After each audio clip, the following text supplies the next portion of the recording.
안녕하세요. 이제 6월이 됐네요. 아이고, 시험은 치러지겠죠?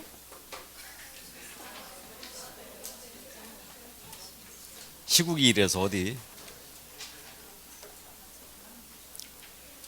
자, 오늘 금쟁이 나갈 차례죠. 금쟁이 하다 말았는데 60페이지 매무수거는 했죠? 4개 매무수거 했습니다. 자, 그래서 이제 지난주에 금쟁이 개공 등의 금지행위로서 매매업, 무등록 중개업자와의 거래, 다음에 보수 초과행위, 거짓된 언행까지는 했습니다. 자, 이제 증서중개 매매업으로 갑니다. 증서중개 매매업. 이거 5번째 금지인데 여기서부터는 3년에 3천이에요. 3년 이하의 적도는 3천만 원의 벌금에 처한다. 부동산 거래 질서를 문란하게 할 우려가 있기 때문에 그래요. 그래서 조문의 형태가 관계법령에서 양도 알선이 금지가 된 거예요. 양도나 또는 알선이 금지가 된 부동산 분양 임대 등과 관련 증서라고 했어요. 이 증서에 대하여 중개를 해서도 안 되고 매매업을 해서도 안 돼요. 둘 다 안 됩니다. 그러면 중개는 뭔지 매매업은 뭔지는 우리가 알아요. 자, 그럼 여기서 말하는 이제 증서가 뭐냐? 이게 이제 키포인트인데, 증서는 여러분들이 그 공법 시간에 주택 공급 질서 교란하기 공부한 적 있죠? 주택 공급 질서를 문란하게 하느니 여기서 나오는 것들이 다 증서라고 이해하시면 돼요. 그래서 여기서 입주자 저축 증서가 나옵니다. 입주자 저축 증서가 다른 말로 뭐예요? 청약통장. 청약통장 이거 대표적인 증서입니다. 또 주택 상환사채가 있죠. 회사채인데 주택으로 나중에 상환받을 수 있는 거. 요즘 요거 이제 보기 좀 힘든데 주택 상환사채가 대표적인 증서예요. 또 여기서 이제 증서에 해당하는 게 철거 예정자 확인서, 이주대책 대상자 지위 확인서, 무허가 건물 확인서, 전부 다 증서죠. 이거 기억나십니까? 그래서 이러한 증서에 대하여 이제 중개를 해서도 안 되고 매매를 업으로 해서도 안 된다. 그러면 1순위 통장을 갑이 갖고 있어요. 이것을 을한테파입니다. 이거 거래하면 안 된다는 얘기죠.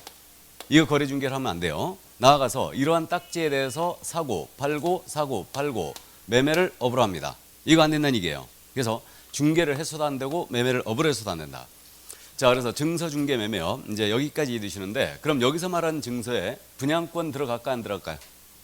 안 들어가죠. 분양권은 중개대상 물이에요. 중개상 물이고, 상가의 분양계약서입니다. 상가 분양계약서를 갑거리 사고 판 거예요. 이게 증서냐의 문제가 됐는데, 상가 분양계약서는 매매계약서에 불과할 뿐이고 이건 증서에 해당하지 않는다 했어요. 그래서 여기까지 이해를 또 해두시고요. 자, 그래서 증서 중개 매매업 여기서부터는 이제 3년에 3천이다. 거기까지 이해해 두시고, 이제 의뢰인과의 직접거래 쌍방내리입니다. 그 직접거래 개념은 이거죠.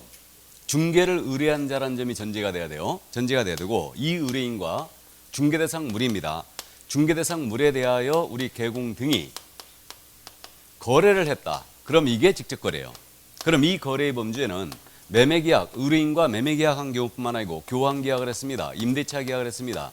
지상권 설정계약, 지역권 설정계약 등등등 어떤 식으로든 거래하지 말라는 얘기예요.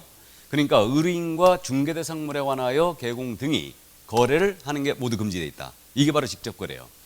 그러면 의뢰인과 중고자동차에 대하여 사고 팔았어요. 자동차를 사고 팔았습니다. 직접거래다 아니다? 아니죠. 중개대상물에 대하여 해야 돼요. 그럼 의뢰인에게 세를 놨어요. 그럼 이것도 직접거래죠. 그 다음에 의뢰인 소유 부동산을 개공이 매수했어요. 역시 직접거래예요. 그러면 이때 실제 거주할 목적이었어요. 실수요 목적. 예를 들어서 우리 소속공사가 아파트 전세를 구하고 있었는데 의뢰인이 마침 아파트 전세를 놓으러 온 거예요. 실제 거주할 목적으로 거래를 한 겁니다. 그래도 이건 직접거래죠. 횟수 따진다 안 따진다? 안 따져요. 한 번 해도 직접거래, 수십 번 해도 직접거래. 보수를 받고 하든 안 받고 하든 아무 관계가 없다. 어떤 식으로든 의뢰인과 거래하지 말라는 얘기예요. 자, 그럼 의뢰인과 거래한 게 아니에요. 의뢰인의 대리인이나 또는 수임인과 거래했습니다. 그럼 이들의 법률행위 효과는 의뢰인에게 귀속되고 있죠. 그러니까 이들과의 거래는 직접거래가 분명히 맞다. 그럼 직접거래에서 말하는 중개 의뢰인의 범위에는 대리인, 수임인 포함되는 거죠. 예, 그래서 이제 그 정도 이해해 두시고, 의뢰인과 한 번 임대차 계약에도 이건 직접거래예요.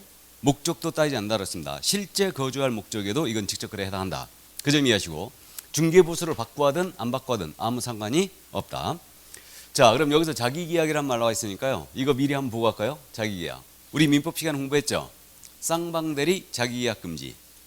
자기계약은 대리인의 신분을 가진 자가 거래 상대방의 지위를 겸하는 거죠. 이게 자기계약이에요. 그럼 대표적인 그 자기계약 유형이 이거 아니겠습니까? 의뢰인 갑이 기업공사 A한테 이거 내 아파트인데 팔아달라 중개 의뢰합니다 하면서 아파트에 관한 매도 대리권까지 수여했어요. 개공한테. 그럼 A가 갑의 대리인이 됐죠. 근데 이 물건 보아하니까 싸고 좋습니다. 사버린 거죠. 이게 자기계약이에요. 그래서 대리인의 신분을 가진 자가 거래 상대방의 지위를 겸하는 게 바로 자기계약이다. 그러면 민법에서는 자기계약 원칙적으로 금하고 있지만 당사자의 동의가 있으면 허용됐잖아요. 근데 우리는 동의불문 금지예요. 자기계약은 걸 어디에 걸린 거예요? 직접거래에 걸린 거죠. 그러니까 결국은 대리인의 신분을 가진 우리 개공이 의뢰인 소유의 부동산을 매수해버린 거죠.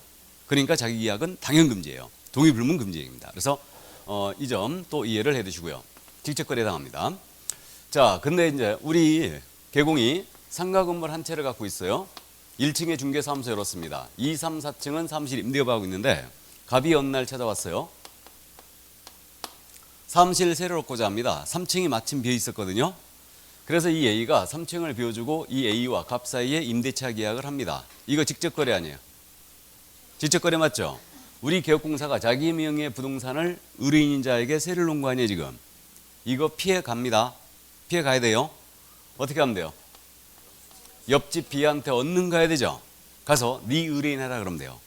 그래서 결국은 이 갑은 B의 의뢰인이 됐고 A도 B의 의뢰인이 된 거예요. 그렇기 때문에 이거는 직접거래에 해당하지 않는다. 그래서 우리 판례가 그렇습니다.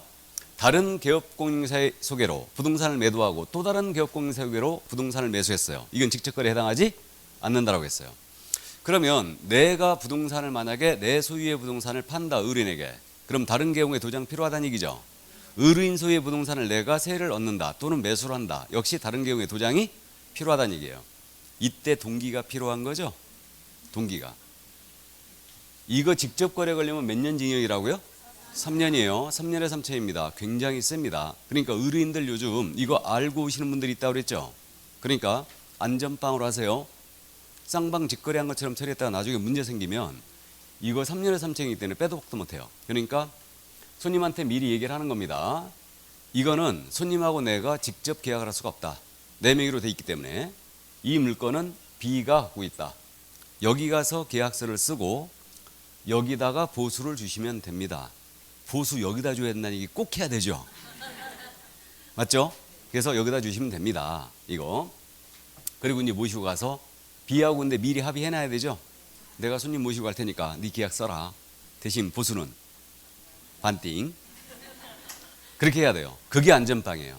그래서 내 부동산을 팔거나 세를 놓는다. 그러면 이때는 반드시 다른 개용의 도장을 꼭 찍기 바랍니다. 아셨죠? 그렇게 꼭 해주시고. 근데 이제 실무적으로 여러분들이 이게 이 B한테 아쉬운 소리 하기 싫으니까요. 쌍방 직거래한 것처럼 처리해버려요. 그러면 이게 아무 문제가 없이 끝나면 다행인데 이게 나중에 꼭 탈이 생기면 이게 문제가 돼요. 그럼 의뢰인이 등록과청에 찔러버리면 등록과청 고발 들어갈 수밖에 없어요. 직접 거래잖아 이거. 그러니까 안전빵으로 다른 경우에 도장 찍어 놓으시기 바랍니다. 그래서 꼭 그렇게 해주시고. 자, 그러면 이제 직접 거래해서 그러면 자기 처소유의 부동산을 의뢰인에게 매각했어요. 이거 직접 거래 아니에요? 아니죠. 첫 거는 첫 거, 내 거는 내 거. 이거. 그러니까 부부는 재산상 법률에 대해서는 완전 남입니다. 이거 첫 거는 내 거고 내 거도 내 거다 그러면 이건 직접 거래로 생각하시면 돼요. 근데 첫 거는 첫 거고 내 건 내 거죠. 그러니까 배우자 소유의 부동산을 의뢰인에 매각했다. 직접 거래 아닙니다. 그럼 민척 소유의 물건을 의뢰인에 매각했어요. 직접 거래 아닙니다. 그래서 거기까지 두시고. 자, 그다음 이제 마지막으로 직접 거래 관련해서 그러면 예를 들어서 의뢰인 소유의 부동산을 개공이 매수했어요. 매수했습니다. 그러면 직접 거래를 지금 위반했죠. 개공은. 그럼 직접 거래 위반했을 때 이 계약 자체가 무효가 되느냐 이 문제예요 지금. 계약은 무효가 될까요? 계약은 그대로 유효할까요? 유효다. 그러면 직접 거래라는 금지의 규정은 단속 규정이다, 효력 규정이다? 단속 규정이다. 그러니까 이자는 처벌만 받을 뿐이고 사법적 효력에 영향이 없다는 얘기죠. 그 얘기입니다. 그래서 직접 거래 금지 규정은 단속 규정이라는 게 우리 이제 판례 태도죠. 그래서 여기까지 또 이해를 해 두시고요. 자, 그럼 직접 거래 여기까지 다 봤고요. 이제 쌍방대리 보겠습니다. 이 쌍방대리는 여러분들이 개념이 알고 있어요. 갑을 사이의 거래를 우리 개공 A가 소개하는데 계약서를 쓰는 날 내가 코로나에 걸려서 못 나오겠다. 대리권 수여했어요. 그 다음에 을 역시 갑자기 지방 출장 나가게 해서 못 나가겠다 해서 대리권을 수여했습니다. 그럼 개공이 양 당사자부터 전권을 위임받았죠. 혼자서 북치구장구치고 다 했다. 이게 바로 쌍방대리다. 그러면 민법상 쌍방대리 원칙적으로 금하고 있지만 당사자의 동의가 있으면 허용되잖아요. 우리는 동의 불문 금지행위예요. 동의를 불문한다. 왜 그러냐면 한쪽 의뢰인에게 피해 줄 우려가 있기 때문에 그런 거예요. 그래서 동의 불문 쌍방대리 행위는 금지행위입니다. 그러면 양쪽을 대리해서 계약서를 쓰면 안 된다는 얘기죠, 이게요. 그럼 쌍방대리가 금지가 돼 있으니까 일방으로부터만 대리권을 수여받아요. 그러니까 매도인으로부터만 대리권을 수여받고 매수 의뢰인과 계약을 해줍니다. 일방대리예요. 일방대리는 금지행위다 아니다? 금지행위가 아닙니다. 이 점 이해두시고 또 이제 알고 계십니다. 잔금의 이행과 등기 서류 교부에 대한 쌍방대리한 거예요. 즉 계약의 이행 행위에 대한 쌍방대리합니다. 이건 금지행위다 아니다? 금지행위가 아니다. 알아보시겠죠? 그래서 일방대리는 금지행위가 아니에요. 그래서 실무적으로 오피스텔 같은 거, 원룸 같은 거 일방대리 많이 합니다. 주인분이 안 오시죠? 안 오십니다. 그 다음에 이제 계약의 이행에 대한 쌍방대리는 당연히 금지행위가 아니에요. 여기까지. 그래서 이해를 해 두시고요. 자, 그러면 이제 직접 거래 쌍방대리 여기까지 했고요. 그 다음 이제 투기주장행위로 내려갑니다. 이 투기주장의 유형은 두 가지가 있어요. 탈세 등을 목적으로 미등기 부동산이죠. 소유권 부전 등기나 이전 등기를 하지 아니한 부동산이에요. 그 다음에 이게 이제 첫 번째 투기주장의 유형이고 또 하나는 법령의 규정에 의하여 권리의 변동이 제한된 부동산이에요. 이것의 전매를 중개합니다. 이게 그럼 탈세 목적 미등기 부동산 전매 중개가 뭐가 있느냐? 유형이 두 가지가 있는 건데 이겁니다. 갑으로부터 을이 부동산을 매수했어요. 근데 자기 앞으로 등기를 안 하는 거예요. 세금을 탈세하려고. 자기 앞으로 등기 안 하고 이제 병한테 팔아치우는 겁니다. 이 거래 소개하지 말라는 얘기죠? 이 얘기예요. 그럼 이때 을이 갑으로부터 매수하기를 5억에 매수했어요. 근데 팔기는 가격이 툭 떨어지는 바람에 4억 8천에 매각을 했어요. 2천만 원 손해봤죠? 그러면 미등기 전매 행위자가 전매 차익을 못 얻었습니다. 그럼 투기주장 피해갈 수 있다 없다? 없다. 우리는 행위를 금지합니다. 그러니까 이자의 전매 차익 여부는 따지지 않아요. 불문하고 이건 금지행위다. 불문 금지행위예요. 자, 그 점 이해두시고 이때 이제 우리가 민법 시간을 공부했지 않습니까? 이때 등기가 갑으로부터 병에게 바로 넘어가죠. 그죠? 이 등기를 중간 생략 등기를 한다. 그럼 중간 생략 등기는 실체적 권리관계에 부합하기 때문에 유효라고 그랬죠. 근데 중간 생략 등기가 무효가 되는 경우가 한 번 있다고 그러던데. 토지거래 허가구역 내에서의 중간 생략 등기. 그럼 무효죠. 그래서 무효입니다. 좋습니다. 그럼 중간 생략 등기가 유효하다 하여 미등기 전매 행위를 해도 좋다는 얘기 아니에요. 그러면 우리 금지 행위는 지금 공부하고 있는 건 개공 등에 대하여 적용하는 거죠. 그럼 미등기 전매 행위를 중개한 개공은 우리 공인중개사법 위반으로 처벌합니다. 그럼 미등기 전매 행위를 한 자, 을은 무슨 법 위반이에요? 얘는 우리 법 적용 안 맞잖아 지금. 개공 등이 아니니까 현재. 맞죠? 무슨 법?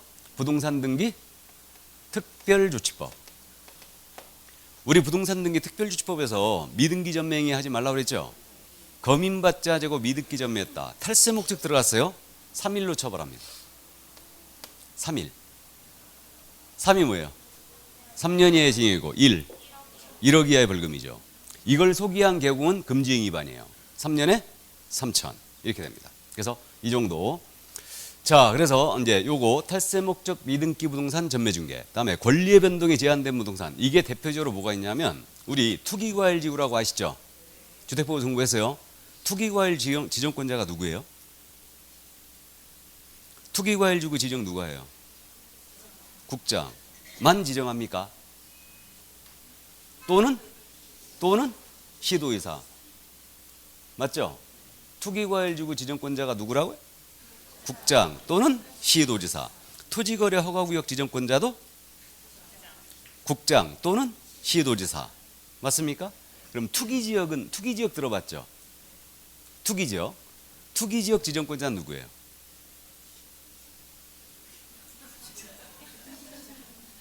안 들어봐서 몰라. 들어보긴 들어봤는데 투기지역은 이제 그 소득세법상 제도예요. 투기지역은 소득세법상 제도이기 때문에 소득세법의 주무부처 장관이 누구냐? 기획재정부 장관이에요. 기재부 장관. 그러면 투기지역 지정권자는 누구다? 기재부 장관이죠. 기획재정부 장관이에요. 그렇게 됩니다. 우리 부동산 하면서 그 정도는 알고 있어야 됩니다. 우리 부동산 거래 신고지역 지정은 누가 해요? 부동산 거래 신고지역 지정은 누가 합니까? 에? 아무 생각이 안 나죠? 부동산 거래 신고지역은 지정제도가 없습니다. 그건 부동산 거래 신고법에서 대한민국 영토 다 시행되는 거예요 지금. 내가 투지거래 허가구역이나 투기과열지구 투기지역은 다 지정하여 운영하죠 지금. 그렇게 하고 있는 거예요. 좋아요. 어쨌든 전에는 그런 것도 물어봤어요. 투기지역 지정권자는 국토교통부 장관이다. 틀렸어요. 기획재정부 장관. 투기과열지구는 국토부 장관만이 지정할 수 있다. 틀렸어요. 이게 진정한 실무 문제예요. 이게 진정한 실무 문제입니다. 자, 그러면 어쨌든 투기과열지구는 분양권 전매 제한을 목적으로 한 제도예요. 그럼 분양권 전매 제한을 목적으로 한 제도니까 투기과열지구 내에 있는 분양권으로서 전매가 제한되어 있습니다. 전매 제한에 걸려 있는 거예요. 권리의 변동이 제한되어 있죠. 이거 전매 중개했다. 그러면 투기조항으로 처벌합니다. 또 우리 임대주택법상 임대주택 있죠. 이건 임대 의무 기간이 있죠. 임대 의무 기간이 있기 때문에 임대 의무 기간 내에 있는 이 임대 아파트에 대하여 임대 사업자가 몰래 팔아 채워버리는 거예요. 그럼 권리 변동이 제한돼 있죠 지금. 그럼 이것도 투기조항으로 처벌합니다. 그래서 그걸 중개하면 바로 투기조항으로 처벌하고요. 근데 임대 아파트에 대하여 임차권을 양도하는 행위는 금지 행위가 아니에요. 이건 임대인의 동의가 있으면 되는 거죠. 그렇기 때문에 일단 거기까지. 자, 그래서 탈세 등 미등기 부동산 전매 중개, 그 다음에 권리의 변동이 제한된 부동산의 전매를 중개했다. 투기조항으로 일단 처벌합니다.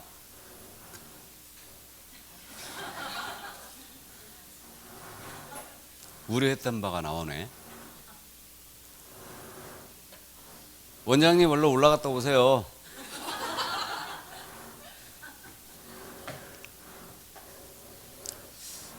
자, 그래서 거기까지 드시고요. 전매 차익이 있든 없든 이건 투기조항으로 간다고 그랬죠. 그래서 이건 말씀드렸고요. 그 다음에 이제 권리의 변동이 제한된 부동산은 전매 금지 분양권이나 양도 전대가 금지된 임대 아파트가 있죠. 이것을 전매 중개했다. 그러면 투기조항으로 처벌합니다.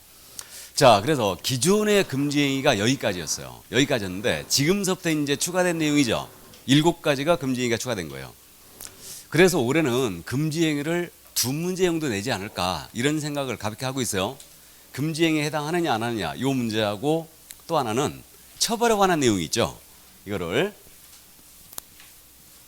자, 그러면 이제 이번에 이제 신설한 내용들이죠. 시세교란 행위가 신설됐어요. 그래서 부당한 이익을 얻거나 본인이 부당한 이익을 얻거나 개공 등이 또는 제3자에게 부당한 이익을 얻게 할 목적으로, 이게 목적범이라고 그래요. 형법상 이런 목적이 있어야 돼요. 그래서 부당한 이익을 얻거나 제3자에게 부당한 이익을 얻게 할 목적이 있어야 됩니다. 목적으로 거짓으로 거래가 완료된 것처럼 꾸미는 등 중개사물의 시세에 부당한 영향을 주거나 줄 우려가 있는 행위. 그래서 시세교라는 제목을 붙였는데, 그럼 이거는 뭐 조문이 워낙 충실하게 지금 나와 있기 때문에 더 이상 부연 설명이 필요 없습니다. 이른바 시세교라는 행위를 처벌하겠다는 얘기죠 이거. 그래서 이번에 금지 행위 들어온 게 전부 다 시세교라는 행위를 다 잡아내겠다 이 얘기예요. 이게 그래가지고 이제 대표적으로 기억할 게 거래가 완료된 것처럼 꾸미는 행위입니다. 이거 시세교라는 행위 맞죠? 그러니까 우리 수도권 일부 지역에서 그런 일이 있다고 그랬죠. 우리 아파트 35평형은 23억 이상으로 팔아야 된다. 이거. 근데 실제로 23억에 거래된 데가 없는 거예요. 실제 시세는 20억에 가고 있는 거예요. 근데 23억에 거래된 것처럼 꾸민다는 얘기죠. 이거 안 된다는 얘기지. 이게. 그래서 이것의 대표적인 유형이 자전거래예요. 이거 증권 하시는 분은 자전거래가 그냥 뭔지 아시는데 부동산에도 자전거래가 있어요. 이게 뭐냐면 증권에서 그 자전거래가 그거 아닙니까? 매수 주문 쭉 내는 거죠. 내고 바로 또 매도 주문 내버리는 거예요. 이게 자전거래예요. 이거를 자전거래 하는데, 그러니까 이제 이거 부동산에 대한 자전거래는 대표적인 거 이게 아니겠습니까? 23호에 거래된 적이 없는 거예요. 없는데 우리 개공이 23호에 거래됐다고 부동산 거래 신고를 해버리는 거죠. 그리고 바로 해제 신고해버리는 거예요. 그래서 이제 해제 신고 의무 제도로 이제 들어왔는데 해제 신고를 할 수 있다 했어요. 근데 해야 한다로 바뀌었죠. 며칠 내? 며칠 내? 즉시? 아니 해제했다가 즉시 신고하기에는 말이 안 되잖아 이거는. 아니 왜 그러십니까 지금? 부동산 거래 신고 며칠 내야 돼요? 30일. 해제 신고도 30일. 환자하겠네. 어쨌든 그래가지고 이렇게 해제 신고를 해버린 거예요. 그럼 이제 해제 기록이 안 남았거든. 그래가지고 결국은 이런 식으로 이제 가격을 시세를 교란시키는 거죠 이거 잡겠다 이거예요. 그래서 자전거라든가 시세보다 현저하게 높게 거래가 되었다고 소문을 내는 거죠. 허위로. 그러면 이게 바로 이제 시세 교란으로 잡아내겠다는 얘기입니다. 그래서 조문에 일단 충실해 주시기 바랍니다. 자, 그럼 크게 어려운 점이 없고요. 그다음 이제 단체 구성 중개 제한 이건데 요즘 지역별로 전부 다 단체가 구성되어 있죠. 그래서 지역 모임이 다 결성이 돼 있는데 이 지역 모임에서 특정 중개 대상물에 대해 중개를 하지 말아라 이렇게 제한한다든가 나아가서 여기 회원이 아닌 계공이에요. 회원이 아닌 계공과 공동 중개를 제한하는 거예요. 그럼 단체 구성하여 중개를 제한하는 이 이걸 이제 처벌하겠다는 얘기예요. 그래서 우리 송도에도 송도연합회가 구성되어 있다고 그랬죠. 그래서 진입을 막거나 탈퇴를 막는다. 비회원 중개사에서 거래하면 자기를 박탈한다. 이런 식으로 운영한다. 그럼 처벌하겠다는 얘기죠. 몇 년? 3년 이하의 징역이에요. 이거 제재의 형평성을 좀 잃은 것 같죠? 단체를 구성하는 목적 자체가 비회원 중개업소 거래 안 하겠다는 얘기죠 이거. 그래서 어쨌든 이제 강력하게 이걸 처벌하겠다. 지금 이렇게 해서 들어온 겁니다. 단체를 구성하여 특정 물건에 대한 중개를 제한한다든가 단체 구성은 이의자와 공동 중개를 제한한다. 그럼 이제 실무에서 그렇습니다. 특정 물건에 대한 중개를 제한하는 이는 대표적으로 이런 게 있어요. 예를 들어서 상가 분양업자다. 상가를 분양하는데 우리 그 중개사무소 유리창에 이렇게 붙은 거 봤죠?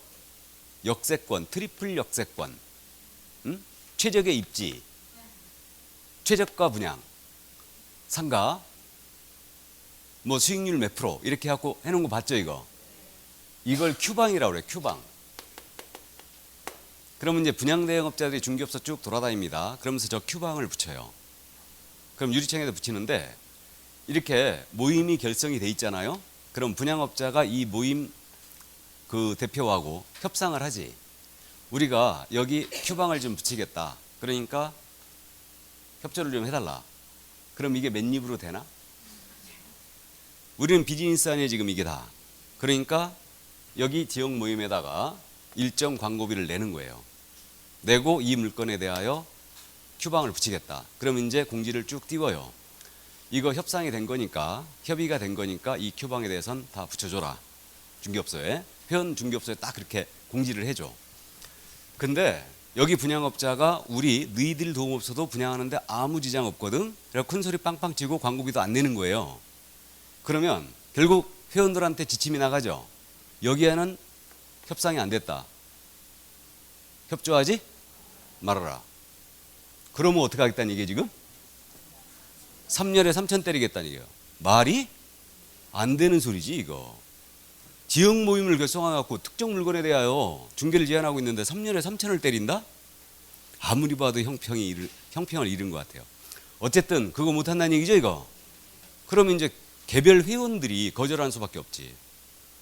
개별 회원들이 분양업자 와가지고 붙이겠대. 물론 이제 친한 사람만 오죠. 영업사원들이. 근데 거절해야지. 붙이면 안 된다. 이거 그냥 놓고나 가라.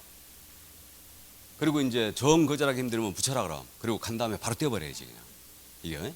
그러니까 이제 그런 식으로 하죠. 또 비회원 중개업소와 공동중개를 제한한다. 이것도요. 단체에서 이렇게 지침을 줘버리면 이거는 3년에 3천이에요 지금.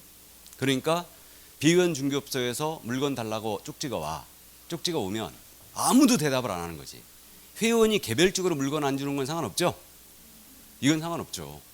단체에서 그렇게 운영해버리면 안 된다는 얘기예요. 그러니까 지침을 그렇게 못 준다는 얘기지. 그럼에도 불구하고 다 하고 있죠. 그러면 그거 다 하고 있습니다. 단체를 구성한 주 목적이 그거니까. 자, 그래서 어쨌든 여기까지 단체 구성하의 특정 물건에 대한 중개를 제한하나 비회원 중개업사 공동 중개를 제한한다. 역시 3년에 3천이었습니다. 자, 그러면 여기까지. 이게 바로 이제 신설된 거 개공 등의 금지행위 두 가지가 이거였습니다. 자, 이제 넘어갑니다. 개공 등에 대한 금지행위가 있죠. 자, 그럼 지금까지 한 내용은 개공 등의 금지행위였고요. 지금부터는 개업공사 등에 대한 금지행위예요.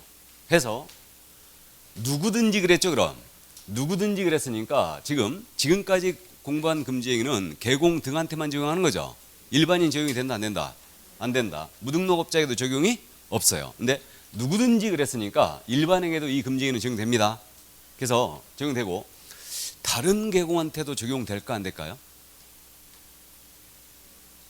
되겠죠. 다른 개업공사가 이 개업공사의 업무를 방해해서는 안 됩니다. 그러니까 누구든지 그랬으니까 일반인뿐만 아니고 개공 등도 적용되는 걸로 보여요. 다른 개공도 개공의 업무를 방해하면 안 됩니다. 해서 시세에 부당한 영향을 줄 목적이 역시 있어야 돼요. 시세에 부당한 영향을 목적으로 다음의 어느 하나에 대한 마음으로 개공 등의 업무를 방해해서는 안 된다 그랬어요. 그래서 기본적으로 시세에 부당한 영향을 줄 목적이 있어야 됩니다. 이게. 그래가지고 이걸 위반하면 3년에 3천이다. 3년에 3천이고 그래서 이제 이번에 신설한 내용이 또 이겁니다. 5가지. 안내문, 온라인 커뮤니티 등을 이용하여 즉 맘카페 이런 것들을 이용합니다. SNS 이런 것들을 이용하여 특정 개공대에 대한 중개 의뢰를 제한하거나 그 제한을 유도하는 행위. 그러니까 우리 아파트 23억 지침을 줬는데 저 개업공사는 말을 안 듣는다. 그러니까 특정 개공에 대해 중개 의뢰하지 말아라 하고 지침을 주는 거죠. 아파트 대표자회에서. 그럼 이거 3년에 3천 때리겠다 이거예요. 이거. 그럼 또 거꾸로입니다. 이 개공은 우리말 아주 잘 듣는다. 그다음에 시세보다 현저하게 높게 표시광고 해주고 있다. 또 중개하고 있다. 그러니까 이 개공한테만 또 의뢰해라 하고 유도하는 거 이번엔 거꾸로. 그럼 이게 두 번째 금지행위. 이게. 그래서 특정 개공에 대한 중개 의뢰를 제한하거나 특정 개공에 대한 중개 의뢰를 유도하거나 다음에 이번엔 또 가격 지침을 주는 거죠.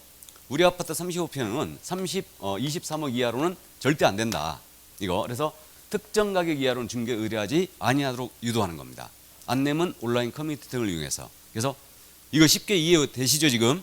그래서 이게 이제 안 된다는 얘기고 그 다음에 이제 정당한 서류 없이 개공의 광고 행위를 방해하는 거예요. 표시 광고 행위를. 그래서 이게 또 이제 뭐냐면요. 이게 광고 방해 행위를 이렇게 금지행위로 넣는 이유가 예를 들어서 이 아파트 진짜 시세는 35평이 20억이었어요. 20억이었는데 이 아파트 주민 중에 한 분이 우리 개공과 엄청 친한 분이었죠. 그래가지고 내가 해외 이주를 가야 된다. 현재 시세가 얼만데? 근데 아파트 대표자에서는 23억에 팔으려고 하는데 23억이면 진짜 거래가 불가하다. 그럼 어느 정도까지 가능한데 21억 정도는 어떻게 가능하겠다. 그래요? 그러니까 이제 이 손님이 그럼 21억에 진행을 해달라 그래요. 이거를. 그래가지고 개공이 21억에 네이버 광고가 나간 거지.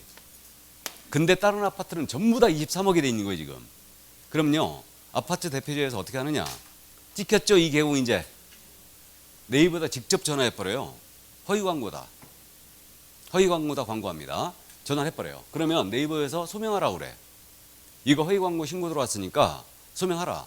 그러면 주인이 전화해가지고 네이버에다 이거 진짜 물건 맞다. 이 금액 맞다. 라고 해주면 되는데 이 주인이 내놓고 해외행 가버린 거예요 지금. 연락이 안 돼. 연락이. 그럼 결국은 네이버한테 찍히는 거예요. 그래갖고 이 허위 광고 신고 3번을 받잖아요. 그러면 한 달인가 광고를 못 해버려요. 직모는요.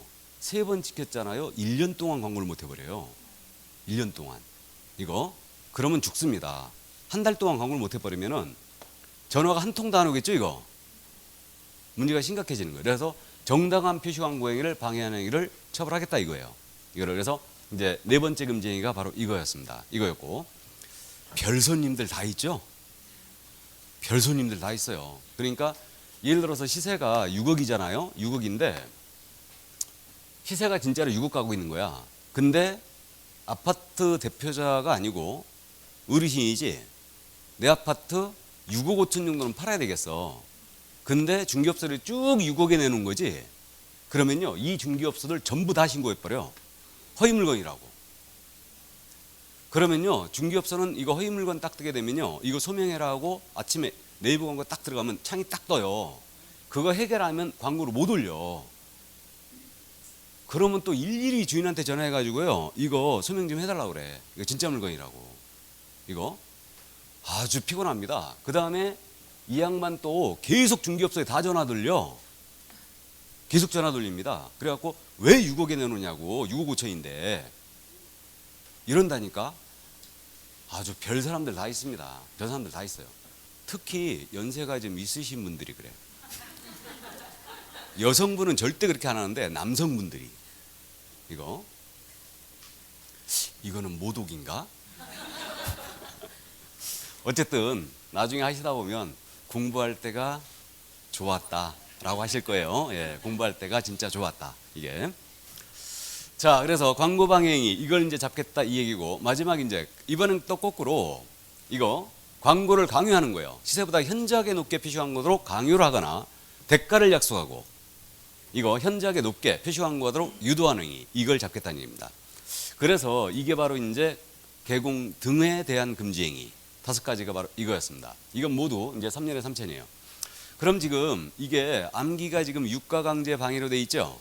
근데 이거는 5가지니까 그냥 눈을 익혀도 될 것 같아요. 그래서 중개 의뢰를 유도하거나 특정 가격 이하로는 의뢰하지 않도록 이렇게 가격을 제한한다든가, 그 다음에 강요했다. 이거 광고 강요했다는 얘기죠. 얘기요. 강요고, 쟤는 특정 개공에 대한 중개 의뢰를 제한했다는 얘기죠. 이 얘기입니다. 그 다음에 업무를 이제 방해했어요. 정당한 표시 광고 행위를 방해했다. 그래서 유가강제 방해 이렇게 이제 기억하는데 눈을 익혀도 됩니다. 그러면 여기까지. 그러면 금지 행위는 우리가 금방 알아보거든요. 알아보는데 왜 두 음자 따갖고 이걸 암기해 버리냐면, 개공 등의 금지 행위는 우리가 어떻게 암기했냐면 매, 무, 수, 거, 증시, 직투단 이렇게 암기했죠. 이거는 반드시 암기하고 있어야 돼요. 요거는 눈으로 익혀도 되는데 왜 그러냐면 이거는 지금 3년하고 1년은 나뉘고 있죠. 매무수거는 몇 년? 1-1이에요. 1-1이고 여기 증시 직투단은 3-3입니다. 그래서 이거 끊어서 암기하는 거예요. 그래서 올해 만약에 금지 행위를 두 문제 낸다면 하나는 다음 중 개공 등에 대한 금지 행위를 모두 골라라, 아니면 개공 등의 금지 행위를 모두 골라라, 이런 식으로 물어보고, 또 하나 더 낸다면 처벌을 물어볼 거예요. 반드시. 다행히 우리가 암기하기는 편했죠. 지금 매무수거만 기억하면 되죠. 이거 매무수거는 몇 년? 1-1. 매매업 무등록업자와의 거래 보수초가 거짓되는 행위죠. 이게 1-1이고 나머지는 다 몇 년? 3-3이에요. 그래서 이제 그렇게 기억을 해주시면 되겠네요. 자, 그래서 금지행위 다 봤는데 이제 금지행위에서 또 신설한 내용이 있죠. 부동산 거래일서 교란행위 신고센터의 설치 운영. 이 부분 이해해 두셔야 되죠. 그래서 이제 신고센터까지 운영하겠다는 얘기예요. 부동산 거래일서 신고센터. 이거 누가 운영하겠다? 국토부 장관입니다. 국장이 할 수 있다죠. 꼭 해야 되는 거 아니에요. 근데 현재 설치가 됐습니다. 돼 있어요. 한국감정원에서 위탁 운영을 합니다. 위탁 운영하는데, 그럼 부동산 거래일서 교란행위를 신고센터로 운영하겠다는 얘기예요. 그럼 부동산 거래일서 교란행위 유형이 뭐냐? 요번에 신설한 내용 전부 다 우리 증시 직투단 그랬죠. 시가 뭐다? 시세 교란행위. 다음에 단은 단체 구성 중개 제한 행위죠. 이거하고 그 다음에 개공 등에 대한 업무방해 금지 행위가 있었죠. 그거 5가지. 유가강제 방해. 그래서 시세교란 목적 개공 등에 대한 업무방해 행위를 전부 다 부동산 거래일서 교란행위로 유형으로 지금 이렇게 했습니다. 그래서 이것에 대하여 신고를 받겠다는 얘기예요. 그러면 한국감정원이 현재 위탁 승인을 하고 있고요. 그 다음에 이제 운영규정, 한국규정은 운영규정을 제정하여 승인을 받아야 됩니다. 국토부 장관 승인을 받게 돼 있고요. 그럼 이제 여기에 숫자가 나오니까 한 번쯤 기억을 해두는데, 이때 신고센터에다가 이제 신고를 합니다. 그럼 이거는 처벌이 지금 3년에 3천이죠. 다 3년에 3천이기 때문에 이거는 문서로 해야 됩니다. 그래서 서면으로 제출하는데 물론 전자문서를 포함합니다. 그래서 문서를 제출하게 돼 있고, 신고센터는 당연히 보완을 요구할 수 있겠죠. 이거 자료에 대하여 보완을 좀 해달라. 신고 내용이 조금 그렇다. 근데요, 보완을 요구했어요. 보완에 불응했거나 거짓된 내용이 명백했다. 또는 수사나 재판이 진행 중이었다. 그러면요, 국토부 장관 승인을 얻어서 직권으로 종결 처리할 수 있어요. 신고센터가. 그래서 직권 종결 처리할 수 있는데, 어쨌든 서면으로 이제 제출해 줘야 되고요. 그럼 신고센터가 신고를 받은 거예요. 신고를 받으면 시도지사 등록관청에다가 조사 및 조치를 요구해야 한다에 지금 요구할 수 있다가 아닙니다. 그럼 신고센터가 신고를 받은 거예요. 부동산 거래소 서면으로 신고를 받았습니다. 그러면 관계 시도의사랑 등록관청에다가 조치를 요구하는 거죠. 지금 요구해야 됩니다. 그러면 등록관청이나 시도의사가 조치를 했어요. 그럼 조치 결과를 신고센터에 통보하라고 했죠. 며칠 내? 10일. 요거는 암기표에 지금 10일이 없어요. 그렇기 때문에 10일 내 신고센터에다가 조치 결과를 이렇게 통보를 해줍니다. 그러니까 이걸 갖다가 국토부 장관에게 통보해야 한다면 틀렸죠. 신고센터가 우리 시도회사 등록관청에 조치 요구했죠. 그러면 조치 결과에 대해서 시도회사 등록관청은 누구한테? 신고센터에 며칠 내 하라고요? 10일 내에 통보를 해줍니다. 그 다음 이제 신고센터는 이 조치 결과에 대해서 통보를 받았잖아요. 그러면 한 달 걸 쫙 모아가지고 다음 달 10일이겠죠? 그래서 이거 표현이 매월 10일까지예요. 신고센터는 매월 10일까지 직전 달의 신고사항 접수 및 그 처리 결과에 대해서 누구한테? 국장에게. 감 잡혀요? 그러면 신고센터에다가 우리가 신고를 들어갑니다. 그래서 이제 신고가 들어왔어요. 그럼 신고센터는 시도지사 및 등록관청에다가 조치를 요구하는 거죠. 조치를 요구합니다. 그럼 다시 피드백 해줘야 되죠. 조치 결과에 대해서 시도지사 등록관청은 며칠 내? 10일 내 해주면 신고센터는 이걸 쫙 모아가지고 다음 달 10일이죠. 매월 10일까지 그랬으니까 다음 달 10일 얘기예요. 매월 10일까지 누구한테? 국토부 장관에게. 그래서 이틀 감만 잡아두세요. 일단은. 그래서 금징이 물어보기 이제 바빠서 이 부분은 내더라도 지문 하나 정도 낼 거예요. 그러니까 숫자가 나오니까 다행히 신고센터는 10일하고 관련이 있죠 지금. 그래서 시도사 등록관청은 10일 내 신고센터에 피드백 해주면 신고센터는 쫙 모아서 직전 달의 거를 매월 10일까지죠. 매월 10일까지 국장에게 이걸 보고를 해야 되죠. 이거를. 자, 그래서 여기까지 이해를 해두시고요. 다음 이제 판례. 금지행위는 판례도 엄청 중요합니다. 금지행위를 주로 물을 때는 판례를 주로 묻는데 이 판례 대다수 설명 다 했어요. 1번 판례입니다. 부동산 거래를 중개한 후에 사례비나 수고비 등의 명목으로 받았어요. 이거 초과에 해당한다 안 한다? 수고비, 사례 명목으로 받았습니다. 그래도 이거는 초과죠. 고유한 미풍양속인데 이걸 침해하는 아주 못된 판결이죠 지금. 그래서 어쨌든 사례비나 수고비 등의 명목으로 받았다. 그러다 하더라도 보수초과예요. 그 점 이해해 두시고. 그 다음 두 번째. 보수초과 금지행위 본질은 일단은 개공이 의뢰인으로부터 보수 등의 명목으로 법정 한도를 초과하는 금품을 취득함에 있는 것이지 의뢰인에게 현실적으로 재산상 손해가 발생함을 요건한 것은 아니다. 기억나세요? 당좌수표 사건에서 했던 얘기죠. 제가 지난주에 당좌수표 사건 소개했나요? 근데 왜 모른 척 하세요? 당좌수표 사건에서 의뢰인에겐 손해가 발생이 안 됐지 않느냐. 그러니까 의뢰인의 손해 발생이 금지행위 성립 요건이냐 이게 문제가 됐어요. 의뢰인의 손해 발생은 금지행위 성립 요건이 된다 안 된다? 안 된다. 그래서 이제 그 점 이해해 두시고요. 그 다음에 또 당좌수표 기억해야 된다 그랬죠. 당좌수표로 받고 그 후에 부도 처리되었거나 그대로 반환을 했어요. 그렇다 하더라도 이거 보수 초과다 아니다? 보수 초과다. 이걸 기억해 두시고. 다음 분양대행과 관련한 받은 보수입니다. 이건 초과에 걸 일이 있다 없다? 없다. 분양대행은 중개가 아니죠. 아무리 많은 보수를 받았어요. 그렇다 하더라도 초과에 해당하지 않는다. 기억해 두시고. 권리금 거래 소개했어요. 권리금은 중개사물이 아니죠. 아니니까 이거를 소개했습니다. 중개 아니니까 초과에 걸 일이 없다. 그 다음에 토지를 택지로 조성하여 매도한 후에 금을 취득한 행위는 중개행위에 해당하지 않으므로 의뢰인과의 직접 거래 보기 어렵고 또한 초과수에 해당하지 않는다. 이거는 한 번도 지금 안 물어본 판례거든요. 왜 못 물어보고 있냐면 이거를 금지행위를 물어볼 때 한 줄로 줄이기가 너무 어려운 거야. 그러니까 이거를 잘 못 내고 있는데 그래도 이 사건 이해해 두셔야 돼요. 이게 그거 아닙니까? 택지조성 분양사건 소개 안 했나 이거? 지난주에? 안 했습니까? 기억이 안 나요? 이겁니다. 이 토지를 갑이 갖고 있어요. 이거를 개공이 매수하는 거예요.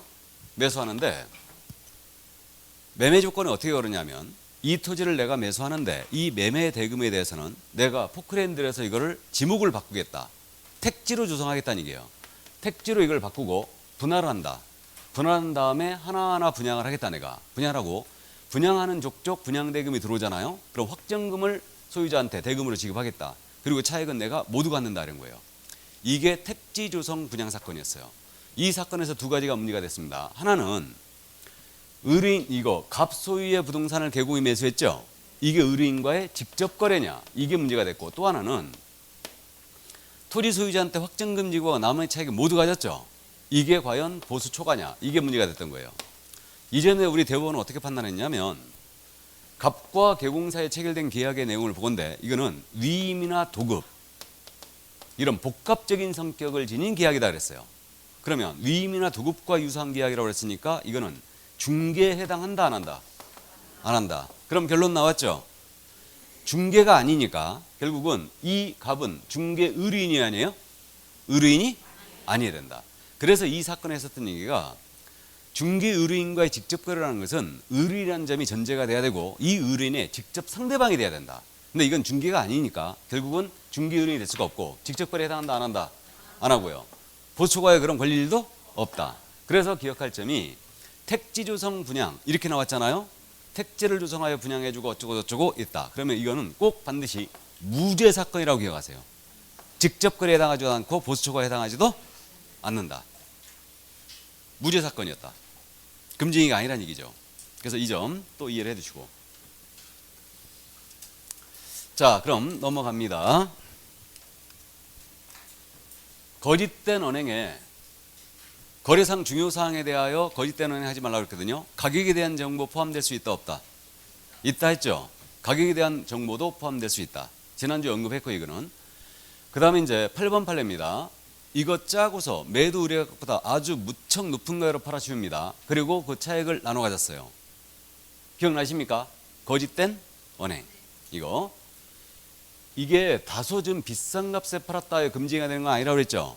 아닌데 이거는 짜고 쳤다는데 매도인과 짜고 쳤다는데 지금 불법성이 있는 거예요. 그래서 그 점 이해해 두시고. 그 다음에 이제 9번 판례도 임야가 개발지역으로 제한됐어요. 가격이 떨어지고 있죠. 거래도 한산해지고 있는데 이거 사게 되면 아주 비싼 값에 다시 되팔 수 있다. 이렇게 기망한 행위. 거짓된 행위 맞죠 이거? 맞고요. 이것의 유사 사례가 이거라고 했어요. 이 토지 사면 1년 내 2배 가격으로 팔아주겠다. 기억납니까? 2배로 팔아줘도 소용없다고 했죠. 이건 우리는 행위 자체를 금지하기 때문에 1년 내 2배로 팔아주겠다. 역시 거짓된 언행이에요. 자, 그 다음 이제 10번 판례입니다. 이건 이제 소개했죠. 상가 분양계약서요. 상가의 분양계약서는 이건 매매계약서에 불과할 뿐이지 우리 금지행위에서 말하는 증서에 해당한다 안 한다? 안 한다. 그렇게 이제 기억하시면 되고, 그 다음에 중개의뢰인의 범위에는 그 거래에 관한 대리권을 수여받은 대리인이나 수임인 포함되는 거죠. 대리인 수임인 포함된다고 했습니다. 그래서 그 점 잊으시고. 12번 판례. 다른 계공의 소개로 부동산을 매도하고 또 다른 계공의 소개로 부동산을 매수하면 직접 거래에 해당하지 않는다. 이 판례 엄청 잘 물어보고 있는 판례고. 자, 그 다음 이제 넘어갑니다. 직접 거래가 되기 위해서는 중개인이 먼저 중개 의뢰인으로부터 중개 의뢰를 받았다는 점이 전제가 된다고 했어요. 전제가 돼야 되고요. 우리 중개인이 그 의뢰인으로부터 의뢰받은 매매, 교환, 임대차와 등과 같은 권리의 득실을 변경하는 행위에 직접 상대방이 되는 행위를 말한다. 이게 바로 직접 거래 개념이에요. 그래서 거기 이해두시고. 그 다음 이제 13번 판례. 직접 거래 금지 규정은 단속 규정이다, 효력 규정이다? 단속 규정이다. 그래서 단속 규정이라고 봐야 한다라고 했습니다. 이 점 이해두시고. 처소유의 부동산을 매각하겠습니다. 직접 거래 해당한다 안 한다? 안 한다. 마지막으로 미등기 전매자에게 전매 차익이 있든 없든 투기주행위로 처벌하는 거죠 이거. 그래서 일단 거기까지. 이게 바로 이제 금지행위 판례였습니다. 그럼 금지행위를 다 했으므로 자 이제 중개 보수 및 실비로 넘어갑니다. 중개 보수 및 실비는요 우리 그 기본서 238쪽에 있습니다. 일단 중개 보수 파트는 일단 매회 출제한다 보시면 돼요. 그냥 이거는 매회 출제한다 보시면 되는데, 자 먼저 중개 보수 관련해서는 중개 보수 청구권을 이해해 두셔야 되거든요. 그럼 먼저 개념적으로 개공에 지금 보수로 들어왔어요. 개공의 보수로 들어왔는데 개공의 보수는 크게 두 가지로 나눠집니다. 하나는 중개 업무에 대한 대가요. 이게 뭐다? 중개 보수. 그다음에 비용을 보상해 주는 게 있죠. 이게 실비예요. 그래서 중개 보수와 실비로 구성되는데 개공이 중개 보수 외에 실비를 받았어요. 초과에 해당될 일이 있다 없다? 없다. 성격을 전혀 달리하는 거죠. 그러니까 중개보수에 실비를 받았다에 절대 이건 초과가 아닙니다.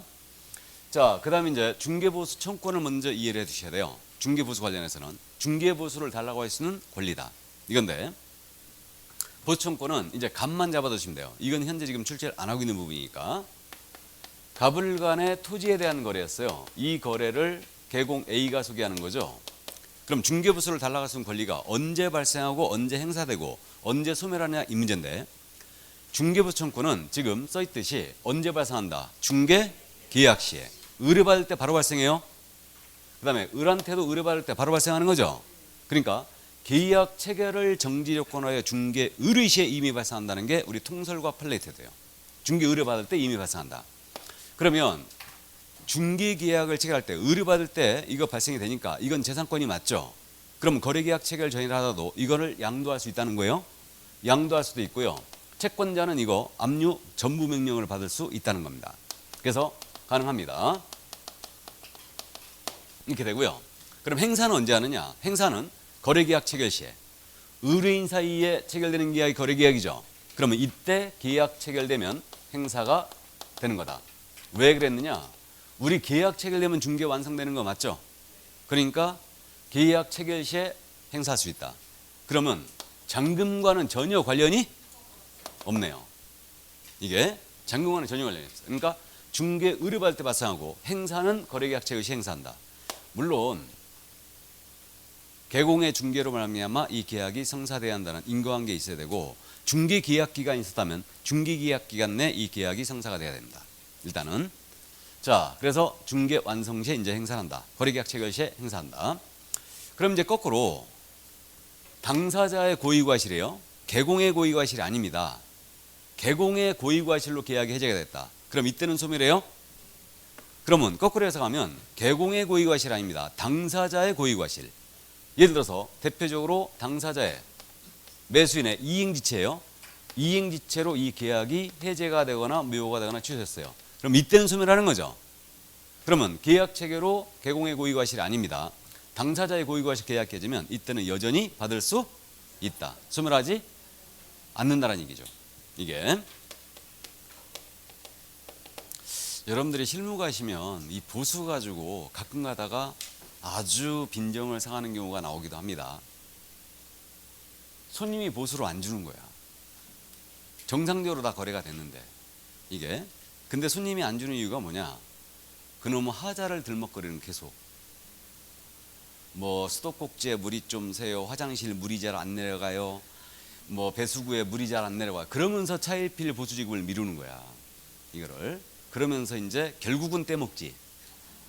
결국은. 그러니까 이제 우리는 그냥 귀찮으니까 에이 잘 먹고 잘 살아라 이제 그러고 마는데 요즘은 소장 많이 씁니다. 소액사건 심판법이라고 있죠. 그 법에 의해서 바로 소장 넣어버려요. 그냥 바로 내용님이 띄운 다음에 바로 소장 넣어버립니다. 이게 그래서 어쨌든 이때는 이제 소장을 넣을 때는요 우리의 하자가 없어야 돼. 별 트집을 다 잡거든.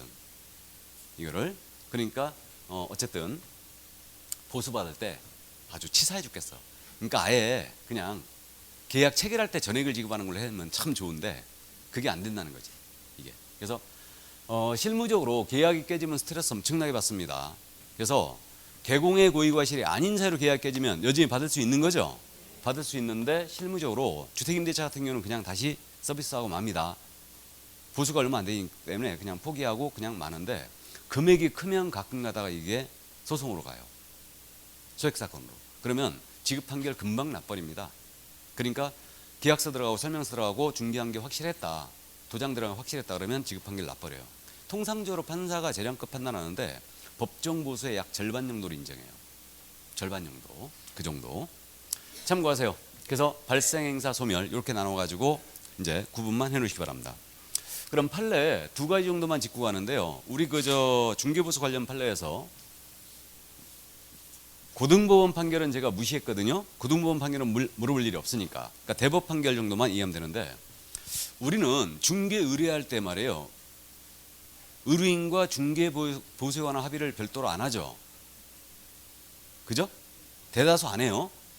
그러면 개업공사는 중개를 완성했어요. 그럼 당연히 의뢰인을 상대로 보수를 청구할 수 있다고 그래요. 그럼 왜 그러냐? 개공이 상인이기 때문에. 상인이기 때문에 그래요. 상인은 상인보수 청구권이 있거든요. 이거. 그래서 개업공사는 상인의 자격을 갖는 것으로 개업공사의 중개보수는 상인의 자격으로 당연히 존재하는 상인의 보수로 인정되므로 중개 의뢰를 받을 때 중개계약에서 유상임을 명시하지 않더라도 중개 완성 시에는 당연히 중개보수 청구권이 있는 되는 거죠, 이거. 그래서 이제 그 점 이해해 두시고요. 상인이기 때문에 그렇다. 이거는. 그러면 특별히 의뢰인과 무보수로 하기로 하는 약정을 안 한 거예요. 그럼 중개 완성되면 당연히 보수를 받을 수 있는 거죠. 그렇게 된 겁니다. 그 다음에 개공이 부동산의 매도인을 위하여 거래 상대방을 소개하는 노력을 했어요. 노력을 했는데 개공이 소개한 상대방이 아닌 제3의 인물과 의뢰인이 거래했어요. 이때는 보수를 받을 수 있다 없다? 없다. 그러니까 우리는 중개보수를 받기 위해서는 중개계약이 있어야 되죠. 중개 의뢰받았다는 점이 전제가 돼야 되고 그 다음에 나아가서 뭐도 있어야 된다. 거래 계약도 있어야 된다. 그러면 매수인을 소개하는 등 아주 지속적인 노력을 한 거예요. 했는데 그 소개한 상대방이 아닌 제3의 인물과 거래해버린 거예요. 그렇게 되면 우리가 패 죽이고 싶은데 어쨌든 보수받을 수 있다 없다? 없다. 없습니다. 그래서 중개계약도 있고 거래계약도 있어야 돼요. 그래야 보수를 받을 수 있는 거예요. 그래서 이제 그 점 또 이해를 해 두시고요. 자, 그래서 판례 두 가지 정도만 일단 감을 잡아두세요. 여기까지. 자, 그럼 이제 중개보수의 한도로 넘어가는데 요거는 좀 쉬었다 할까요?